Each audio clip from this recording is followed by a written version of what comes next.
In my last video, some dolt forgot to add the sprites section. Your report guide, Sprites edition. Firstly, we should understand and look at how the sprites are laid out.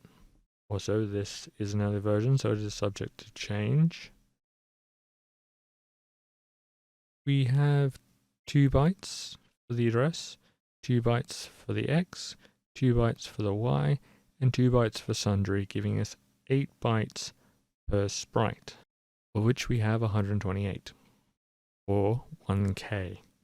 The layout is a little unfortunate. I would like VFlip and HFlip to be swapped with mode, just to keep the address and the flipping in 2 bytes together, so we can only upload 2. Apart from that, it's not too bad. Alternatively, you could move X to 0 and Y to 2, and then the address is at 4, so the address 2 bytes plus the collision mask Z depth, VFlip and HFlip are one continuous write of 3 bytes instead of having a gap. In that case, it'd probably also be nice to swap palette offset and collision mask. So in 3 bytes you can set the address, the mode, the palette, VFlip, HFlip, and Z depth, leaving sprite height, width, and the collision mask to be set and forgot basically. But for now, this is what we have. This is what we have to work with. So let's do some bucket maths. These figures are approximate and they're estimations, so take them with a pinch of salt.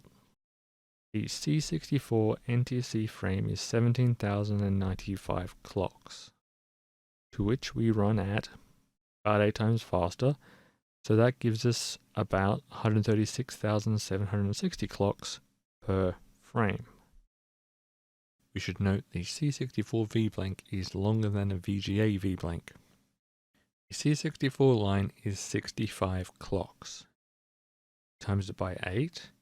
However, the VGA runs at double the scanline frequency, so a line is half as long.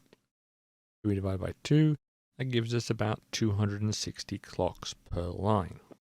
Now, to copy 128 by 8 bytes, which is 1024 bytes, using LDA 0 page, Y, because we have to copy 4 pages worth, SDA port is 9 clocks per byte. At 1024, that's 9,216 clocks. We have INY and BNE for another 4 clocks at 1024 times. That's 9,216 plus 4,096 equals 13,312 plus sundry. We have to set up the VERA ports. We have to initialize X, decrease X, increase the Z porter. It's most of the things run 4 times. It might bump us up to, say, 13,400. We're talking about the magnitude here more than the actual clock number. Using our 260 clocks per line, that gives us a time of 51 lines in VGA mode. VGA gives 525 lines, only 480 visible, but the overall timing is 525.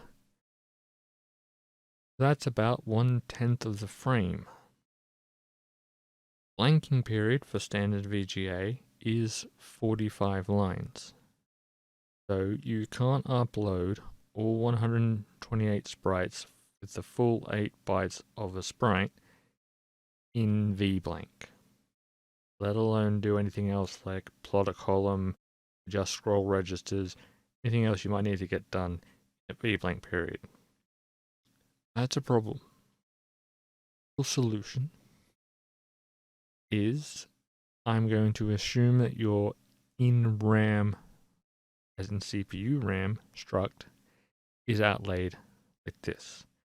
This is because the VERA is using an array of structures, which makes perfect sense for the VERA, but it's bad for a 6502. We want to use a structure of arrays.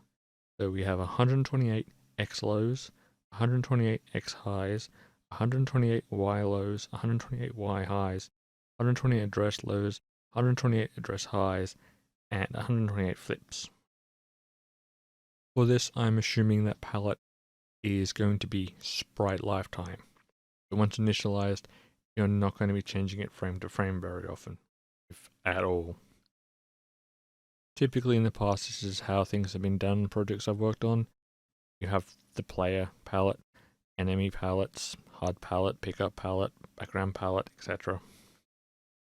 Armed with this structure, we're going to update the X and Y.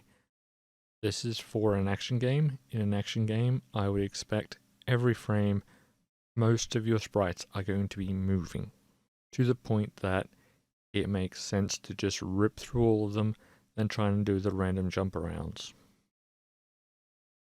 How do we quickly rip through all of them? We set port 0 to F5002, aka X low, port 1 to X high. You set the increment to be both 8, and then you just read X low, X, right to the port, X high, X, right to port 1. Dex and loop. You just rip through all 128. And once you've done that, you reset port 0 to be 4 and 5, i.e. Y low and Y high, and then you just rip through all 128. Bearing in mind that the X mode is for free on a 6502. That gets us down to 8 clocks each. What about the sprite pointer? I am going to assume in an action game that you're not going to be updating the sprite pointer every frame. Typically you hold a sprite frame for multiple frames. So at some point it is going to be faster to just do the random hit and update only those that need to. But once you reach a certain level of on-screen animation, you are going to reach the point where just ripping through all 128 becomes more efficient. Unfortunately, it's 3 bytes, and said 3 bytes are not in a neat little alignment. There's a gap. Potential clock saver. Hear me out. Skip the first sprite. I know, it'll leave you with a mere 127. But we set the low port, or the first port, to be 6. And you write a dummy byte, because we're not using the first sprite, we don't care what it is, it's just to get the wheel rolling. We do a bit to just load and discard the next port address, which is the palette update, effectively skipping it. Then we write address low and address high of the next sprite, because we've crossed over the 8th. Now we're on the 8th address, which is sprite 1. It'll make a little more sense when we see the code in the next slide. So not only does this carry us across the sprite, but it'll also carry us across page boundaries. So we don't have to count or stop and then update the mid byte of the address. It'll automatically update for us. If you need to update palettes all the time, you can replace the bit step with another write. It'll cost you another 8 clocks though. Just so it makes a bit more sense, the code. We load the sprite offset, which is the index to the start of the flip byte, plus the other parts of that control code, which is stored in a table. The sprite offset is an index to the flip byte plus the other variables, which is stored in a table. It starts at 6, and we then just add 8, so it's 6, 14, 22, 30, etc. We load the offset, we store that into the port's low byte, assuming that the other registers have already been set up and initialized. We then load the flip for that sprite, we store it, we bit to skip, and then we load the address of the next sprite, +1, and then we write that. At which point we then want to do a jump again, so we decrement the counter and we loop until we've done all our sprites. However, the flip state of the final sprite still needs to be updated. So you load 126, store it, and then load the final flip. Or you could drop 2 sprites, leaving you with a mere 126, and skip that step. That's all I had to add about sprites.